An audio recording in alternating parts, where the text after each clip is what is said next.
Somewhere in the dark stillness of the cosmos, just over 4 light years away from Earth, there's a planet that has haunted the dreams of scientists and sci-fi authors for decades.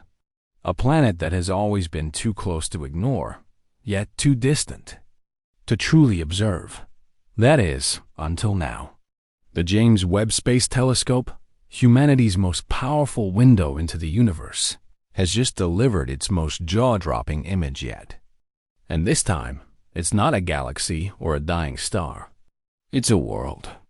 A world that looks eerily familiar, yet hides mysteries that have left scientists shocked, puzzled, and quite frankly, scared. What Webb saw when it turned its golden mirrors toward Proxima b was not just clarity. It was a revelation that shattered expectations and raised terrifying possibilities. This isn't just another exoplanet. This might be the first real glimpse of another Earth, or perhaps something far stranger. Stay with me, because what you're about to see will shake your understanding of space, life, and the future of humanity. For years, Proxima b existed only as a tantalizing whisper in astronomical data, a mere dip in starlight, a wobble in the movement of its host star, Proxima Centauri. It was believed to be a rocky planet, maybe a little larger than Earth, and possibly nestled within the star's so-called Goldilocks zone, where temperatures could allow liquid water to exist. But let's be clear, those were hopes, models, probabilities. No one had ever seen the planet, not with any real clarity. It was like trying to sketch a portrait based on a shadow behind a curtain. Hubble couldn't do it. Ground-based observatories couldn't do it. Even some scientists began to wonder if Proxima b was just another statistical ghost. But then came James Webb. With its 7-meter gold-coated mirror and infrared precision, Webb changed everything. It pierced the darkness, bypassed the distortion of Earth's atmosphere, and captured something extraordinary. A visible disk, a planet with contours, gradients, and textures. In an instant, the whisper became a voice. And that voice said, "I'm real." The first time the image of Proxima b appeared on the monitors at NASA, there was silence, then gasps, then disbelief. This wasn't some pixelated smudge or artistic interpretation.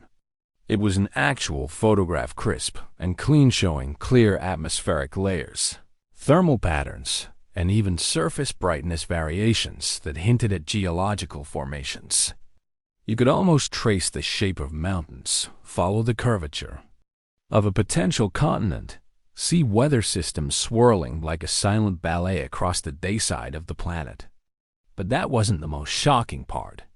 Webb's infrared instruments picked up trace signatures in the atmosphere: carbon dioxide, possible water vapor, and something else. A faint, unidentified chemical fingerprint that no one could yet explain. Some called it noise. Others, a clue. Whatever it wasn't supposed to be there. Suddenly, Proxima b wasn't just another candidate for habitability. It was a wild card, a living experiment in the cosmic lab. And the more clearly we saw it, the more we realized we knew nothing at all. If there's one thing red dwarf stars, like Proxima Centauri, are known for, its violent solar flares, bursts of deadly radiation, the kind of behavior that tears away planetary atmospheres like peeling skin from bone. For years, astronomers assumed Proxima b, if it had an atmosphere, had long lost it to those stellar tantrums. But Webb told a different story. Not only did the planet have an atmosphere, but it also appeared to be stable, dense enough to evenly distribute heat across its surface. That alone flipped the narrative. It meant the planet might not be a scorched desert on one side and a frozen wasteland on the other, as previously assumed. Instead, it could have winds, clouds, climate, perhaps even seasons. Scientists began speaking in hushed tones about a temperate zone, about the possibility of rain, of oceans reflecting starlight under a crimson sky. And if that sounds beautiful, it's also terrifying, because it means that life as we understand it is no longer just possible, it might be probable. And not somewhere light years away in a galaxy far, far away, but right next door. The final shock came not from what Webb saw, but from what it didn't. Within the spectrographic data, scientists noticed a strange silence in a particular wavelength, a range where they expected to see certain chemical byproducts, signs that would indicate a planet either in chemical equilibrium or teetering on the edge of it. But Proxima b didn't behave. It showed gaps, echoes, as if something was interfering, masking, or altering the expected patterns. Some researchers speculated about magnetic shielding. Others floated the idea of unusual cloud compositions. A few dared to whisper a more unsettling possibility. What if these anomalies aren't natural at all? What if they're the result of something artificial? Some unknown process, maybe even a form of planetary engineering we have no context for.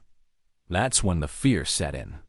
Because while most anomalies in space are errors, glitches, or exotic natural events, sometimes they're not.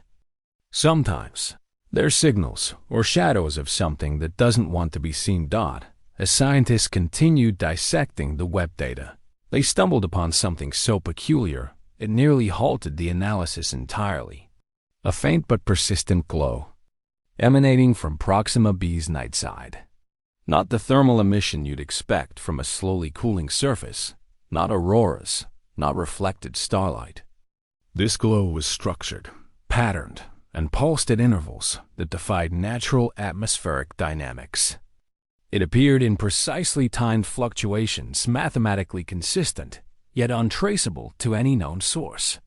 At first, many assumed it to be an instrumental artifact, a glitch in Webb's sensor array.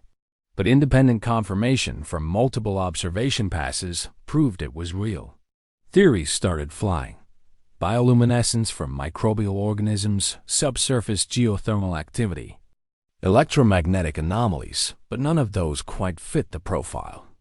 It was as if the planet was signaling. Whether it was a natural process or something more deliberate, no one could agree. But one thing was clear. Proxima b wasn't just reflecting its star's light. It had a light of its own. And that broke every rule in the book. When astronomers applied enhanced contrast mapping to the atmospheric layers, looking for cyclonic patterns in storm systems, they found something far more unnerving. In the equatorial region of Proxima b, a large circular storm system had been observed rotating steadily over multiple days. That in itself wasn't unusual. What was unusual was the fact that this storm's eye, the calm center, remained perfectly still relative to the planet's position in orbit. No drift, no chaos, just a fixed, unwavering gaze. When mapped and overlaid onto the planet's magnetic model, the eye appeared to coincide with a region of weak electromagnetic turbulence, almost like a hole in the magnetosphere. This odd synchronicity sparked wild theories. Could this be an anchor point, an atmospheric stabilizer? Or was it something stationary beneath the storm, something maintaining it? The more they stared at that eye, the more it began to feel less like a storm and more like a veil, a shroud. And no one knew what was underneath. In one of the most surreal moments of the entire Webb investigation, researchers comparing the data sets to Earth's geological and atmospheric signatures made a staggering discovery. Proxima b's readings on surface reflectivity, atmospheric pressure, and certain trace elements were startlingly close to Earth's own profile around 2.8 billion years ago. The match wasn't exact, of course, but it was close enough to raise serious eyebrows. We're talking about a time in Earth's history known as the Archean Eon, when microbial life was first taking hold, and oxygen was still a stranger to the atmosphere. That eerie resemblance has led some to speculate, is Proxima b a mirror of Earth's past, or is it on a parallel track? Could life be evolving there in the same sequence, governed by the same chemistry, guided by the same physics? Or, if one dares to wonder, was it seeded, Are we looking at a natural progression or the result of cosmic intervention? The resemblance was uncanny, and the implications earth-shattering. Perhaps the most chilling discovery came when researchers noticed something wasn't there. During an expected planetary transit, when Proxima b was supposed to pass in front of its host star, Webb recorded the event with perfect timing, but something was off. The drop in light was too shallow, too brief, almost as if the planet itself had become partially transparent. The working theory was that atmospheric distortion caused by flaring activity could be masking the true transit depth, but subsequent observations ruled that out. What Webb had recorded was a planet that for a brief moment seemed to lose part of its optical signature. In layman's terms, it didn't cast the right shadow. This opened the floodgates to speculation. Was this an effect of quantum lensing? An artificial cloaking phenomenon? Or was Proxima b exhibiting a property of matter we've never seen before? Whatever the cause, the result was disturbing. Because if something that's solid, that visible, can partially vanish under direct observation, then maybe Proxima b isn't what we think it is at all. For centuries, we've looked up at the stars and wondered if we were alone. We built telescopes, sent signals, dreamed of distant civilizations. But now, with a single image clear, detailed, unfiltered, James Webb has flipped that question on its head. The planet we thought was a quiet rock circling a distant star has become a mirror, reflecting back more than just scientific data. It's showing us ourselves, our assumptions, our fears, and perhaps our future.